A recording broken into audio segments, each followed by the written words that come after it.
哦，真他们要看这个节目播出的直播呀？没有，看片会。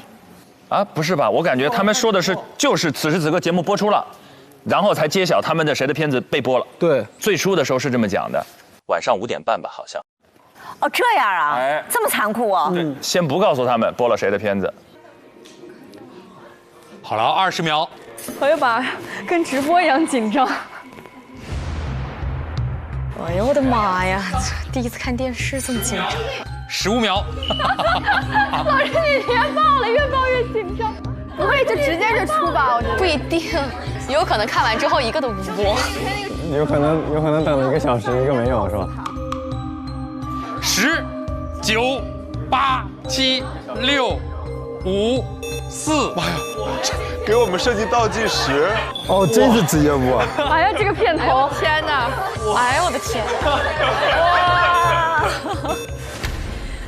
！3伏未过，立秋已来，五彩斑斓稻田画带来赏心悦目好风景。秋天的第一杯奶茶，还不如健康养生茶。汗出了，热散了，湿水汗走，达到一个结束。吃货们有福了啊！在我身后是我们今年8月5号开鱼后的。为什么我心跳加快了呢？你紧张。对啊，这为什么我心跳加快了呢？我也是。快点噻！给我们看其他的。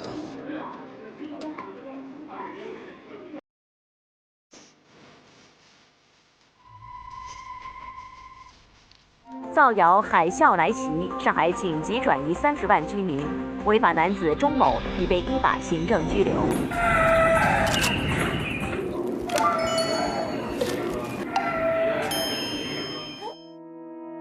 鸡鸣声出现，深夜暗访。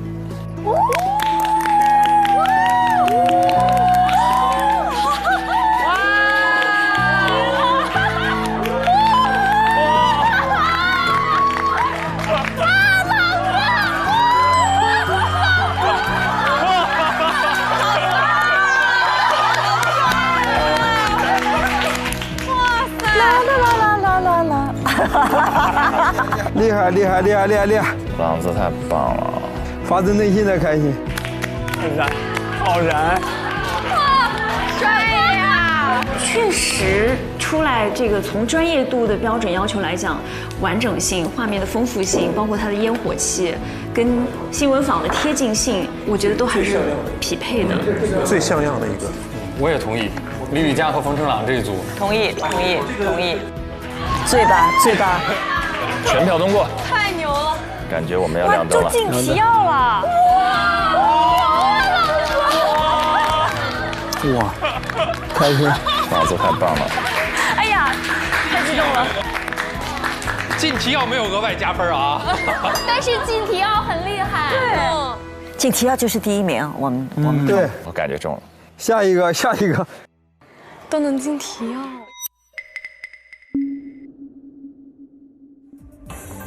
房间冷暖，上海温度。欢迎大家和我们一道走进今天的新闻坊，我是黄浩。大家好，我是舒怡，我们在石库门向各位问好。近日，奉贤民警操控无人机在海岸巡逻的时候，突然发现远处防护石外有2个身影啊！在崇明岛新村乡的稻米文化小镇，数十亩的稻田摇身一变，成为了巨型的艺术画布。本周二，崇明3岛的渔船开启了今年的东海第1捕。那么，在家如何复刻这些健康奶茶呢？我们一起去学做这秋天的第1杯养生茶。张希，你预估还有几条新闻啊？天哪，剩下的3位都很紧张。不会只过了一条吧？我预估啊，让我估不出来。它是50分钟嘛？18点25分结束，那还来得及。18点25啊，是黄金时间的新闻呐！上海人吃晚饭之前就看这一档新闻，上海本地的。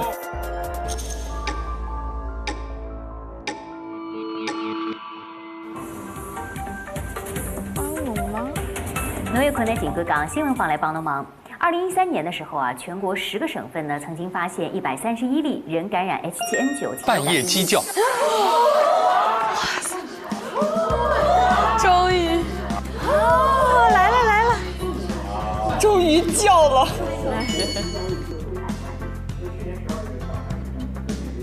最近呢，家住浦东新区不少居民向我们新闻坊反映，称楼下临街商户偷偷售卖活鸡，而且每天凌晨4、5点钟进货的李宇家、冯成朗，加大字号，好家伙！这个第一次看见自己的名字出现在那个记者名单里，还是值得拍一下的。绝对。会长吗？哇！记录一下。哇哦！那接到投诉之后，我们的记者凌晨时分前往现场展开调查。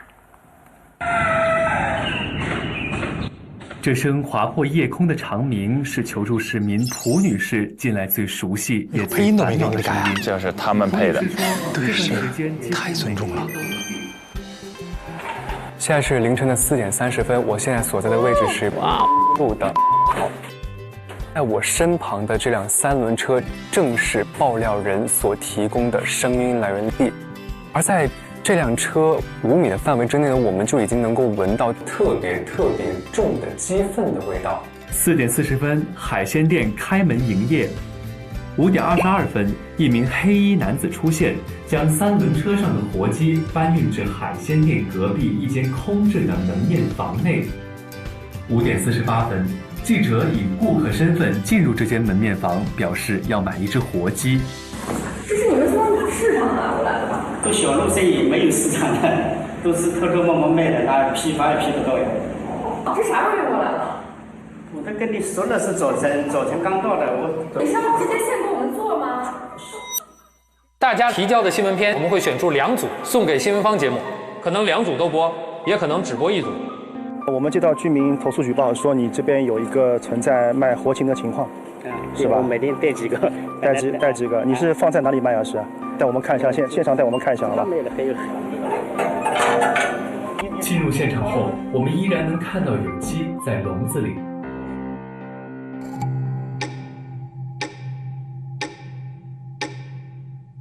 7分钟，下一组还7分钟还没上下一个呢？没有，不会吧？我们电梯。由于记者的介入，发生在海鲜店的活禽交易已被取缔。再来换一个话题啊，前段时间呢，上海一场暴雨啊，哎呀，呀呼！电梯，好，哎呀，最后一条新闻，我的天哪！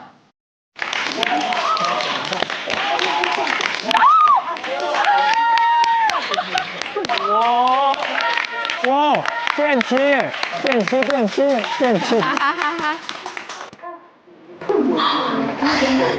死了！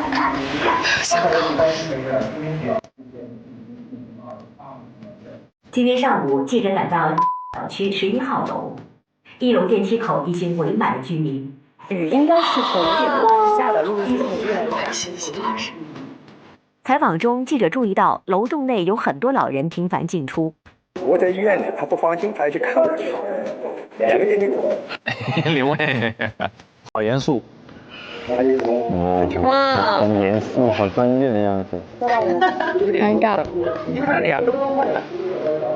11号楼2部电梯渗水故障后，直到第2天才开始维修，这又是为什么呢？发现了这个情况了以后呢，然后我们立即就采取了这些电梯停运的这个措施，然后通知这个维保单位，然后来进行抢修。因为我们这边的电梯呢都已经运行了28年了，然后很多备件呢都是说市面上一下都能找到，也是实际的困难。哎呀，成就感还是挺满，真的。 记者发稿前，小区居委会已经组织物业方和居民代表召开会议，对后续换梯事宜沟通协商。希望大家如果遇到困难需要帮忙，遇到问题需要多多服务。圆满，太棒了！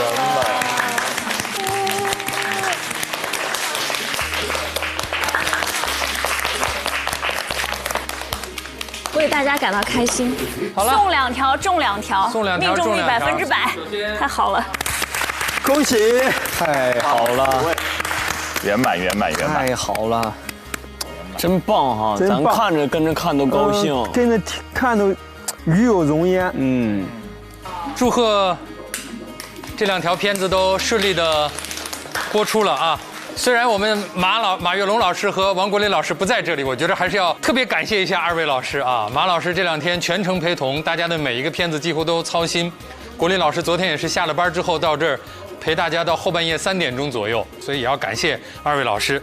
那刚刚马跃龙也给我发来了消息，就是我们送2条片子都播出了。那么这2条片子我们也说了，我们还是要有1、2之分的。那么根据总编室总体根据画面、稿件各方面的大家的表现评议下来，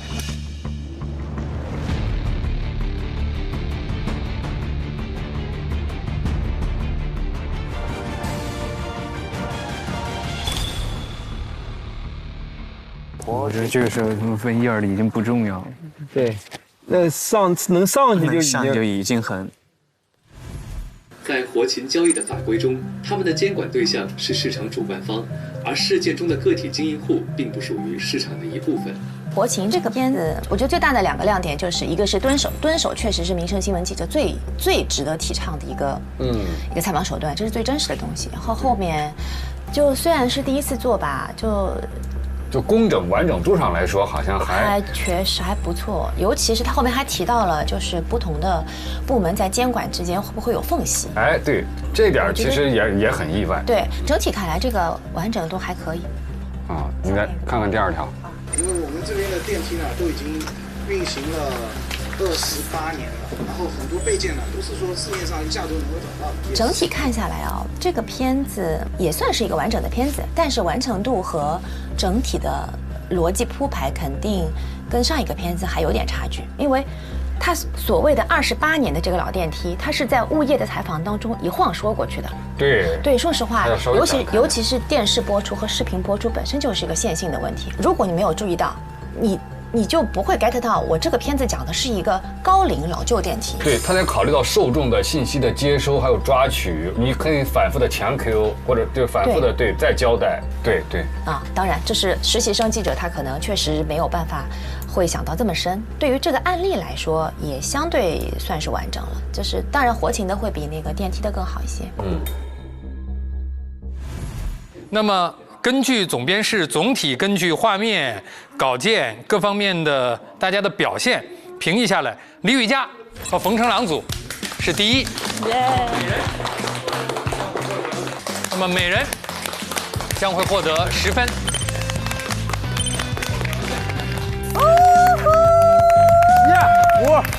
什么叫嗅觉？新闻嗅觉。新闻嗅觉。哎呀，被表演耽误的新闻人。哎，不，我还是更爱表演一点。这不敢乱说，不敢乱说。下回踢馆不会是你吧？不会。那么庞征和杨林卫组就是第2，每人可以获得5分。啊，当然，这个好的我们说完了，并不是说没有问题。这个实际上今天版面上我早就知道这2条片子在，也早就知道你会在提要当中出现，因为我这本电脑上是可以看到串联单的。但是我们最后播出的时间，大家看是在整档节目的最后。原因是什么？就是在于片子要做修改，以至于修改的时间导致没有办法或者比较危险在原定的时间点播出。这个主要出现在你们2个的这个片子上。我建议你们回去之后，把这条片子的画面修改完之后的画面和你们自己的画面做一些对比。所以说我们还有进步的空间，也希望大家在未来进一步努力。好，那今天就这样，好吧？能回去好好休息就好好休息。睡觉真的是第1位的。太棒了！哇，好好休息！太棒了！好好睡一觉啦！哎，这个实习搞得不错，真的，太恋人了，每一步啊！哎呀，我们庞征看着可怜死了你！没有，你一定要赶紧回去休息。我完全没有想到这条会播，我觉得没白熬。我觉得它离播出还有很大的差距。我扭头一看到你这个样子，瞬间为你感到开心。今天一定要早点休息，好好休息。因为你后面还有别的课题，姐，我发现了，接踵而来。哎呀，你也发现了，可好。我看现场直播时候我心里有底。但他那个片子的画面基本上全部都改过一遍了，我还再复盘一下。赶紧抓紧之后的吧，好好休息，健康。好。你们那个也是特别棒。靠，我魏魏姐现在真是翻身农奴把歌唱啊，从零蛋一下子变成名列前茅。哦，我也很开心。哎呀，第一次这么，我真的我都觉得满足的，他们的名字都很激动，好高兴啊！比我第一次，从来没有这么兴奋的看到过人出现在电视上。对，看到他们的名字真的不同，就觉得这个名字打在那儿好神圣啊！真的是看他们出现在电视上，好替他们开心啊！真的，又一次燃起了职业的神圣感。是的，不过这真的很难，我觉得民生新闻尤其难。对，因为我从来没做过民生新闻，我就觉得他们选的这都挺难的。对，不容易。但是我觉得李宇嘉和冯成朗有一点最好的就是大段的现场，就是现场该有的都有了，这种就最鲜活了。就这个画面就赢了80%吧，出来也是漂亮的，完成度很好，太牛了，太牛了！冯成朗，恭喜，太牛了！谢谢老师，特别惊喜。2位都已经熬的都没有劲儿，开心了。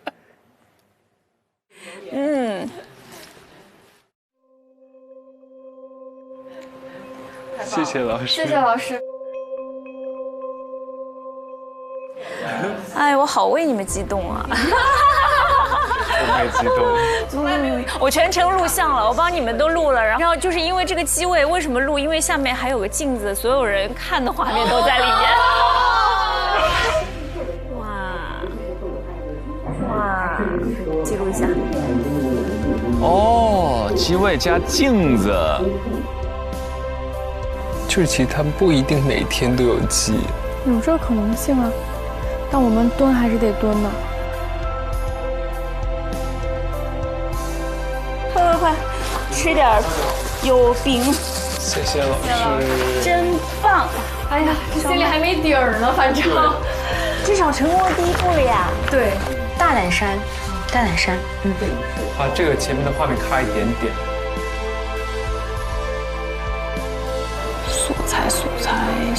素材。我就盲点了各种熬夜需要卡路里。谢谢，后来有动力了。电梯，熬夜值得了。真的很感动，真的很感动。我就看的时候我都快哭了。这次不是我哭了，这次换晨晨老师哭。对，老师，你们都很棒，真的第一次我都很难想象，因为我觉得这个是，哇，我觉得第一次就得要出镜剪辑，而且这么短的时间，真的。我太为你们感到骄傲了，你们也一样的，你们就是真的。我觉得看了他们的片子，其实我们就意识到我们其实还是有很多。我跟你说，有很多选题上的原因，就是你们这个是，回头张老师肯定会跟你们说，就是画面上有点吃亏。没有，我是感动，被你传染了吗？被我传染了。谢谢。好好睡一觉，你们现在需要睡觉，好好休息，好好休息。走了，玉哥，回去，眯了。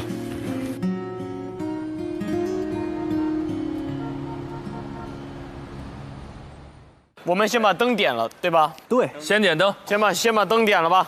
恭喜我们加油团推理成功，接下来让我们有请百事酷宝为我们点亮本季第5个渴望灯牌。耶！来，3、2、1，请亮灯。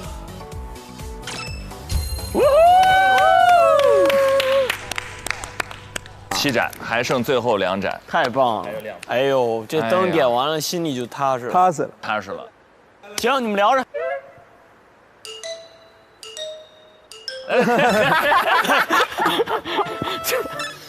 话题也只有一个了，非常踏实，开心的时刻。其实这个话题也是我自己看到各位的时候非常感兴趣的话题，就是过去的哪一个瞬间让你感受到自己职业的神圣感？职业神圣感。就它不只是一份职业，不只是领工资，不只是一个被交办的工作，它有一种超越性的价值。那我们先听一下俊霖的想法，好不好？我觉得最有神圣感的事情啊，是每一次我看到我的粉丝，他们通过我，在积极的生活，在自己的生活中，他们也在慢慢进步、慢慢成长、慢慢变好。那个是我认为最有成就感的事情，因为我一直就是想通过我自己传递给他们的态度，就是你要去热爱生活，你要去热爱你所热爱的事情，你要去勇敢地追求你所想要去追求的那个目标。俊霖是一个好的表达者，对，特别好。子琪有没有你的神圣感时刻？神圣感，我觉得其实倒没有觉得特别神圣，但是我觉得我拍过的戏里面，我觉得最具有意义的一部戏就是《冰雪剑刀连》，讲的是抗美援朝的故事我觉得那部戏是我觉得在我拍戏的生涯里面最有意义的一部戏。然后我也觉得，如果有观众他本身不喜欢看这种题材的故事，但是因为我然后去看了这样一个戏，然后去了解那段历史，去把这样一个正向的文化和价值观去给不了解他人去做到一个输出，去给大家做到一个普及，让他更了解，去更加的学习这一段不曾了解的东西。我觉得就是明白，你的这个诠释功不可没。先旭，我觉得职业神圣感这几个字儿，我觉得有点太大。我觉得我只能分享职业成就感。我跟子琪，我觉得我们俩说的其实是一个东西。其实那个是成就感，那个神圣感其实不能我们演员自己来界定。对，我几个瞬间会很有成就感。不管在舞台上还是在剧组中得到掌声的时候，会有成就感。然后完成了一些自己认为自己不可能完成的事儿的时候，会有成就感。我觉得表演这件事儿本身给我带来的意义就是自我价值的实现。当我觉得这个价值被实现的时候，那每一刻其实都是有成就感。包括一些历史意义吧。刚才子琪说那个我特别认同。我不是今年93的时候去参加那个晚会嘛，当时也是那种澎湃那种感觉在，是神圣感的事。对，那确实是神圣感。然后在那个大会堂里演的，那感觉实在是不一样。你抬头就能看到那个人民大会堂上面那颗亮着的五角星，哇，那感觉真不一样。那是作为青年演员的一个至高的一个荣耀的时刻。然后那个时候，听着台下的掌声和台上每一位表演者的欢呼、呐喊、怒吼，每一个动作、每一个肢体。每一个发出的声音，觉得像是有血和气浓在一起的那是我第一次有过这种体验，这个确实切题，这是神圣感。能理解。全林老师，您作为这个新闻人当中，你问了我其实心情特别复杂的一个问题，就职业的神圣感。我离开新闻工作10年的时间了，但我就隔着屏幕去看这些实习生，去做这些暗访。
带感，点燃无限渴望的百事可乐冠名播出。购物、外卖、旅行上淘宝，万能的淘宝天天有优惠，纵享衣食住行、吃喝玩乐。这一期的 offer 就到这里了，下一期不见不散喽！再见。